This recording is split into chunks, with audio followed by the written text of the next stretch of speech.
कभी सोचा आप हर दिन सांस ले रहे हो लेकिन आपके सांस में हार्मफुल गैसेस भी हो सकते हैं। पर एग्जाम में अगर पूछा जाए एयर पोल्यूटेंट्स कैसे हार्मफुल हैं और कैसे कौन से टाइप्स हैं, तो क्या आप एक्सप्लेन कर पाओगे? सच बताऊं, आपने ये टॉपिक पढ़ा होगा लेकिन रट्टा याद होता है, जैसे carbon monoxide, NOx, SOx, SOx और बस। एग्जाम्स में जब पूछते हैं सोर्सेज और रिएक्शन, स्टूडेंट्स कंफ्यूज हो जाते हैं। आज हम इसको simple step by step exam ready करेंगे। सिंपल, पहले समझो कि पोल्यूटेंट्स क्या होते हैं। पोल्यूटेंट्स वो हार्मफुल सब्सटेंसेस होती हैं जो एनवायरनमेंट को डैमेज करते हैं। वो गैसेस हो सकती हैं, लिक्विड हो सकती हैं या फिर सॉलिड हो सकती हैं। पोल्यूटेंट्स के टाइप्स दो हैं। First one primary and the second one is secondary. Primary जो पोल्यूटेंट्स होते हैं वो ऐसे पोल्यूटेंट्स होते हैं जो डायरेक्टली नेचुरल और हो सकता है मैनमेड किसी सोर्स से बन रहे हो। बट सेकेंडरी जो है वो ऑलरेडी जो प्राइमरी पोल्यूटेंट्स होते हैं उनके फर्दर किसी और पोल्यूटेंट के साथ रिएक्शन से बन रहे होते हैं। ठीक है, तो मतलब इसकी आपने एक टिप याद रख लेनी है। Primary means first and the secondary means जो बाद में बन रहे हैं। ठीक है, फॉर्म्ड लेटर। अभी प्राइमरी के अंदर आपके पास कौन कौन से आ सकते हैं, जैसे कार्बन मोनोऑक्साइड है, कार्बन डाइऑक्साइड है, ये व्हीकल्स से प्रोड्यूस होती है। सॉक्स, सल्फर ऑक्साइड्स, नॉक्स जो नाइट्रोजन के ऑक्साइड्स होते हैं, ये मोस्टली जो है व्हीकल्स और वोल्केनिक इरप्शन से प्रोड्यूस होते हैं। देन सेकेंडरी में आपके पास सोर्सेज आ जाते हैं, लो ऑल्टीट्यूड ओजोन, फिर स्मोक है क्योंकि स्मोक डिफरेंट केमिकल रिएक्शंस से बनता है। तो ये आपको टाइप्स जो है वो याद रखने हैं। नेक्स्ट है natural sources and man made sources. Natural sources क्या है? नेचुरल सोर्सेज जैसे मतलब डस्ट है, पॉलन, स्पोर्स, वहाँ से पोल्यूशन जो है वो कॉज हो सकती है। पोल्यूटेंट्स ओरिजिनेट हो सकते हैं वोल्केनोज से, जैसे मैंने आपको अभी बताया, उनकी ऐश से और उससे निकलने वाली जितनी भी गैसेज हैं वहाँ से। थंडरबोल्ट से नाइट्रोजन के ऑक्साइड्स हैं वो प्रोड्यूस हो सकते हैं। लेक्स, स्वैम्प्स वगैरह से हाइड्रोकार्बन बन सकते हैं, जैसे CH4, मीथेन। एलजी जो होते हैं ऑशंस में, वहाँ से आपके पास जो है वो गैसेस बन सकती हैं। तो ये सारे रिएक्शंस जो है पोल्यूटेंट्स जो है वो नेचुरल सोर्सेज से आते हैं। नेचुरल जो भी नेचर जो है हमारी वो भी पोल्यूशन प्रोड्यूस करती है, लेकिन जो ह्यूमन सोर्सेज हैं वो बहुत ही ज़्यादा डेंजरस हैं। अब उसमें जैसे व्हीकल्स है, तो दुनिया में बहुत सारी व्हीकल्स है जो फंक्शनल है और वो डे नाइट 24/7 जो वो चलती रहती है। तो उनमें से निकलने वाला स्मोक, उसमें से निकलने वाली गैसेस, फिर कार्स हैं, ट्रक्स, एयरप्लेन्स, ये सारी जो ट्रैफिक सिस्टम है ये एक बहुत मेजर रोल प्ले करता है पोल्यूशन कॉज करने में। फिर फैक्ट्रीज़ हैं जो कुछ हमारे पास पार्ट बच जाते हैं, वो फैक्ट्रीज उसको पूरा कर देती हैं। फिर पावर प्लांट्स है जहाँ पे हम इलेक्ट्रिसिटी प्रोड्यूस करते हैं।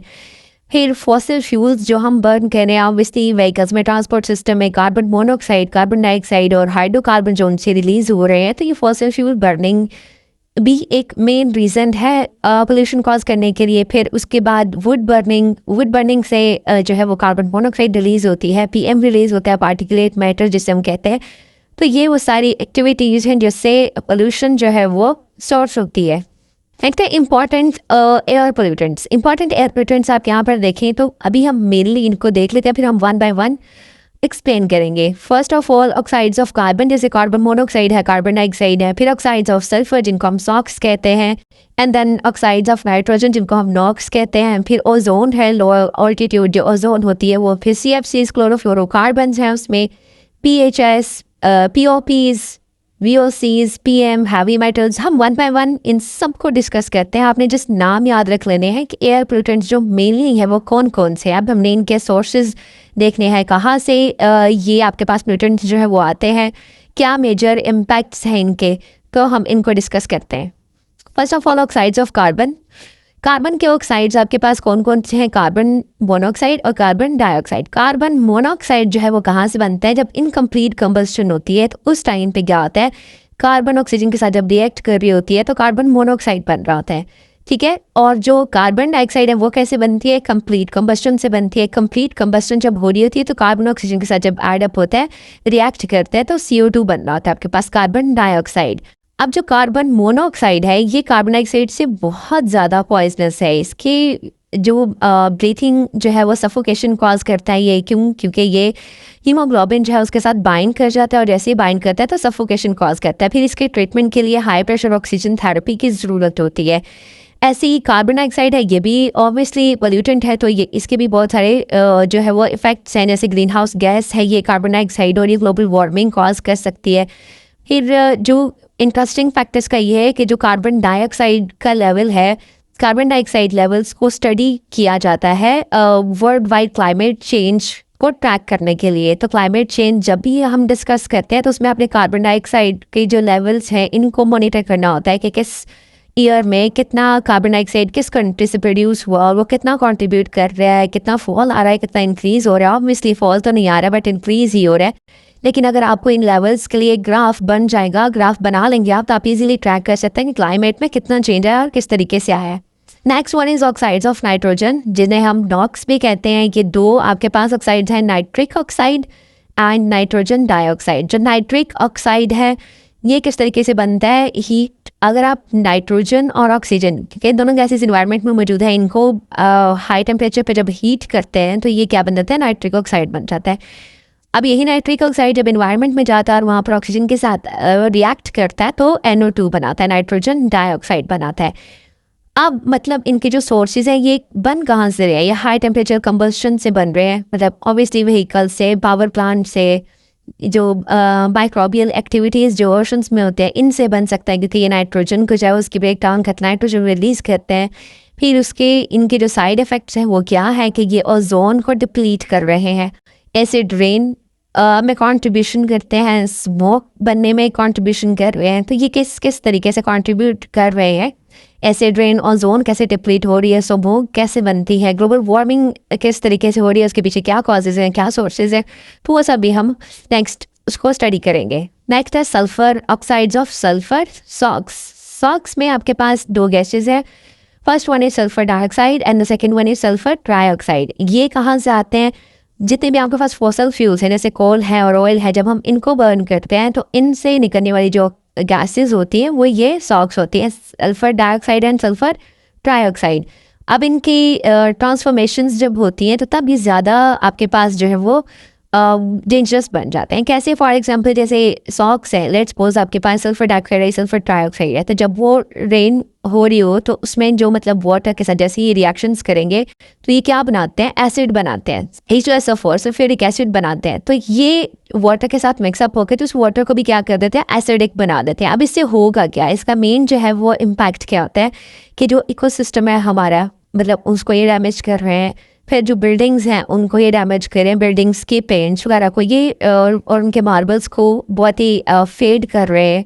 फिर उसके अलावा ये ट्रीज़, क्रॉप्स वगैरह को ख़राब कर रहे हैं, क्रॉप्स की उस तरीके से यील्ड नहीं आती, ट्रीज़ को ख़राब कर रहे हैं, स्टोन्स वगैरह जितने भी हैं उनको क्लॉड कर रहे हैं, वाटर बॉडीज़ हैं जितनी उनको एसिडिफाई कर रहे हैं, उनमें एसिड का कंटेंट बहुत ज़्यादा हो जाता है। तो ये सारे इसके इम्पैक्ट्स हैं। Next one is hydrocarbons. Hydrocarbons जो है यहाँ पर CH4, मीथेन और ईथेन का बताया गया है। मीथेन और ईथेन के नेचुरल सोर्सेज क्या है, ये जियोलॉजिकल एक्टिविटीज़ जैसे वोल्केनिक इरप्शंस हो गई उसमें से रिलीज़ होती हैं ये गैसेस। फिर ह्यूमन सोर्सेज में हैं, उनमें आप फॉसिल फ्यूल्स को जब बर्न करते हो इंडस्ट्रियल पर्पसेस के लिए, या फिर जैसे ट्रांसपोर्ट सिस्टम हो गया, तो ट्रांसपोर्ट जो सिस्टम है that is the biggest source of air pollution. इसके अलावा फिर ये जो इनके इम्पैक्ट्स क्या है मेजरली, क्योंकि CH4 जो मीथेन है ये ग्रीन हाउस गैस है, तो ये ग्रीन हाउस इफेक्ट और ग्लोबल वार्मिंग कॉज करती है। ये करते क्या है, जो ट्रैप कर लेते हैं हीट को एटमॉस्फेयर में और फिर टेम्परेचर जो है उसको बहुत ज़्यादा इंक्रीज़ कर देते हैं, और जब इंक्रीज़ हो जाता है तो ग्लोबल वार्मिंग होती है, और इसी वजह से जो वेदर कंडीशंस हैं वो भी एक्सट्रीम हो जाती हैं और वेदर पैटर्न्स जो होते हैं वो चेंज होना शुरू हो जाते हैं। फिर नेक्स्ट है लो ऑल्टीट्यूड ओजोन। ओजोन जो है वो कहाँ से बनता है, ओजोन वैसे तो खुद हार्मफुल नहीं है, बट इसकी कंसंट्रेशन जब 100 ppm से ज़्यादा हो जाती है तो फिर ये डेंजरस होता है। अब इसमें अगेन ये कहाँ से आता है, यूवी लाइट्स और उसके बाद व्हीकल्स और VOCs, वोलेटाइल ऑर्गेनिक कंपाउंड्स, और इसका इम्पैक्ट क्या है कि ये क्रॉप्स को, फॉरेस्ट वगैरह को डैमेज कर रहे हैं। क्रॉप्स की यील्ड नहीं बनेगी उस तरीके से जितने कि वो पॉपुलेशन को जो है वो किसी भी उससे कहत से जो है वो बचा सकें। फिर उसके बाद ह्यूमंस जो है उनको उनकी लंग्स प्रॉब्लम्स का मेजर कॉज है।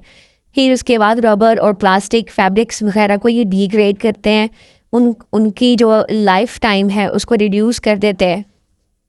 And the next one is chlorofluorocarbons. Chlorofluorocarbons क्या होती है, कहाँ पर यूज़ होती हैं, जैसे एरोसॉल्स वगैरह में, फ्रिज वगैरह में, इंडस्ट्रियल जो चिलर्स होते हैं उनमें यूज़ होता है एज अ कूलिंग एजेंट। अब इसका जो मेन इम्पैक्ट है वो है ozone depletion. Ozone depletion means कि जो आपकी ओजोन स्ट्रेटोस्फेयर में मौजूद है ये उसको क्या करें, डिग्रेड कर रहे हैं। अब होता क्या है यहाँ पर, मेनली जो ओजोन मॉलिक्यूल है CFCs, जो क्लोरोफ्लोरोकार्बन्स हैं, जैसे ही ये सनलाइट से UV रेज को एब्जॉर्ब करती हैं, एब्जॉर्ब करके ये क्लोरोफ्लोरोकार्बन्स में से जो क्लोरीन रेडिकल है इसको जनरेट करता है। अब जो क्लोरीन रेडिकल होता है ये स्ट्रेटोस्फेयर में मौजूद ओजोन के जो मॉलिक्यूल है इनके साथ रिएक्ट करता है और इसको डिग्रेड करता है। डिग्रेड करके उसको ऑक्सीजन में कन्वर्ट कर देता है और ClO में कन्वर्ट कर देते हैं। अब यही जो Cl है और ClO है ये आगे कन्वर्ट हो जाते हैं ऑक्सीजन फ्री रेडिकल में।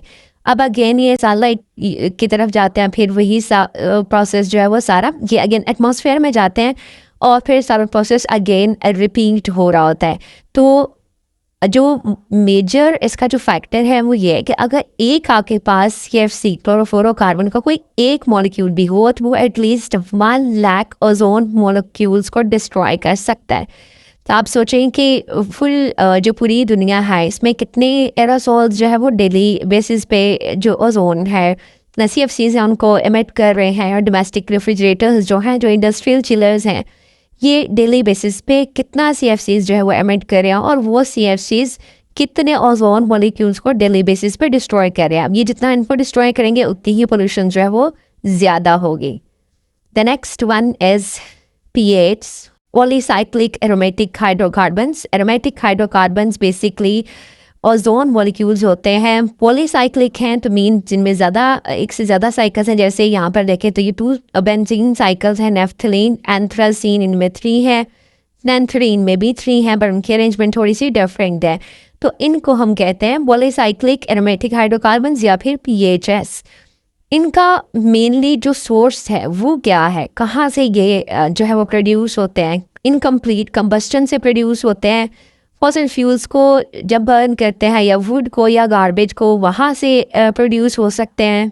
फिर इवन के जो खाना हम बनाते हैं उनमें से या ग्रिड जो फूड होती है वहाँ से भी रिलीज़ हो सकता है।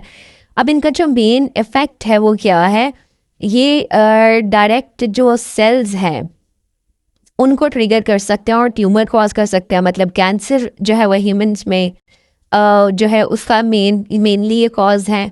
तो इस तरीके से ये क्या करते हैं, जो कैंसर है और जो पोल्यूशन है इसमें ये मेजरली कंट्रीब्यूट कर रहे हैं। तो नेक्स्ट जो आपके पास है that is persistent organic pollutants, POPs। Persistent organic pollutants कौन से होते हैं, जो एनवायरनमेंट में परसिस्ट कर रहे हैं। एनवायरनमेंट में परसिस्ट करने का मतलब ये है कि ये बहुत ज़्यादा स्टेबल होते हैं। स्टेबल का मतलब ये है कि ये इन्वायरमेंट में इनकी जो लाइफ टाइम है वो बहुत ज़्यादा, आप इनको ईजीली डिग्रेड नहीं कर सकते। जैसे प्लास्टिक मटेरियल है तो आप उसको डिग्रेड नहीं कर सकते। तो परसिस्टेंट ऑर्गेनिक पोल्यूटेंट्स जो है वो ये वही पोल्यूटेंट्स हैं जो स्टेबल हैं, POPs कहते हैं अब इनको। अब इनकी जो ग्लोबली कितना इसका इफ़ेक्ट है, किस तरीके से ये इफ़ेक्ट करता है, इसमें कुछ उसने एग्जांपल्स हैं 2, आप उसको देख लें। PCBs, पॉलीक्लोरिनेटेड बायोफिनाइल्स, इलेक्ट्रिकल इक्विपमेंट और प्लास्टिक बनाने में यूज़ होता है। फिर DDT, डाइक्लोरोडायाफिनाइल ट्राइक्लोरोइथेन, ये इंसेक्टिसाइड्स बनाने के लिए यूज़ होता है। बट ये इन्वायरमेंट में जब जाते हैं तो इन्वायरमेंट को पोल्यूट करते हैं और जो ह्यूमंस और वाइल्ड लाइफ के लिए ये बहुत ज़्यादा टॉक्सिक हैं, तो बस इनको अवॉइड करना चाहिए। नेक्स्ट जो हमारे पास पोल्यूटेंट है that is VOCs, volatile organic compounds. Volatile organic compounds ऐसे होते हैं जो इजीली वेपराइज हो जाते हैं, जल्दी वेपराइज हो जाते हैं। तो इनका जो मेन सोर्स है वो कहाँ से ये आते हैं। सबसे पहले तो ये है कि ये जो हमारी ट्रांसपोर्ट इंडस्ट्री है, इंजन कंबशंस के थ्रू जो है ये प्रोड्यूस होते हैं। फिर फॉसिल फ्यूल्स को जब बंद करते हैं इंडस्ट्रीज़ के अंदर, एनर्जी प्रोडक्शन जो इंडस्ट्रीज़ होती है उनमें, वहाँ पर जो है ये इम्पॉर्टेंट सोर्स है। फिर इनका जो इम्पैक्ट है वो क्या है कि ये जो है आइज़ और नोज़ इरिटेशन कॉज करते हैं। तो इन सब चीज़ों से बचने के लिए हमें क्या करना है, भी उस चीज़ को रिड्यूस करना है, इनके यूज़ को, इनकी प्रोडक्शन को मिनिमाइज़ करना है। नेक्स्ट है पार्टिकुलेट मैटर, पीएम। ये ऐसे मैटर्स हैं, ऐसी मैटर्स हैं या ऐसे सब्सटेंसेस हैं जो एयर में फ्लोट कर रहे होते हैं। दे कैन बी सॉलिड और कैन बी लिक्विड। तो ये जो जैसे फॉर एग्जांपल डस्ट है, स्मोक, हेज, ये सारे एयर में फ्लोट कर रहे होते हैं। अब इनकी प्राइमरी सोर्सेज क्या है? अगेन वोल्केनिक इरप्शंस, फॉरेस्ट, अगर आग जंगल में कहीं पे आग लग जाती है तो उससे जो है ये रिलीज़ होते हैं। फिर डस्ट स्टॉर्म्स जो होते हैं वहाँ से। इसके अलावा जो ह्यूमन सोर्सेज हैं वो इंडस्ट्रियल एमिशंस हैं। इंडस्ट्री जहाँ पे आप एनर्जी प्रोड्यूस कर रहे हैं तो वहाँ से एमिट हो सकता है, व्हीकल से एमिट हो रहा है। फिर टबैको जो स्मोक है, इंडस्ट्रीज जहाँ पर टबैको यूज़ होती है तो वहाँ पर मतलब ये एक अर्बन पोल्यूशन का मेन कॉज है।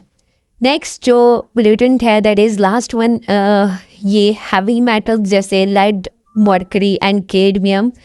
इसके प्राइमरी सोर्सेज क्या है? जैसे इंडस्ट्रियल प्रोसेसेस हैं, जैसे इंडस्ट्री में आप कोई भी प्रोडक्ट्स बना रहे हैं, स्पार्टिंग या केमिकल प्रोडक्शंस कर रहे हैं, तो उस दौरान ये मेटल्स जो है ये आपसे जो है वो वेस्ट में चली जाती हैं। फिर बैटरी वेस्ट, बैटरी जो आपकी जो फ़ोन्स होते हैं या कार्स हो गई, व्हीकल्स हो गए, उनसे मतलब जो इलेक्ट्रॉनिकल जो आपके पास इक्विपमेंट्स होते हैं या बैटरीज होती हैं, जब वो डिस्पोज नहीं कर पाते सही से तो उनमें से भी ये जो आपके पास हैवी मेटल्स हैं ये रिलीज़ हो जाके एनवायरनमेंट का पार्ट बनते हैं। एंड देन इंसिनरेशन, आपकी जो मेडिकल वेस्ट है, ये जो म्यूनसिपल वेस्ट है, आप उसको सही से जो है वो बर्न नहीं कर पा रहे हो और वो इन्वायरमेंट का पार्ट बन रहे हैं। तो ये भी मेन सोर्स होते हैं हैवी मेटल्स के। अब ये हैवी मेटल्स करते क्या है?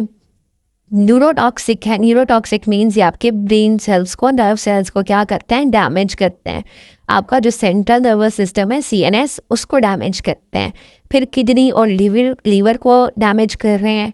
और आपकी जो फूड चेन्स हैं उसमें एक्यूमुलेट हो जाते हैं और वाटर और सॉइल चीज़ को ये क्या कर रहे हैं? डैमेज कर रहे हैं। तो इन जितने भी पोल्यूटेंट्स हमने स्टडी किया इनके हैवी इम्पैक्ट्स हैं।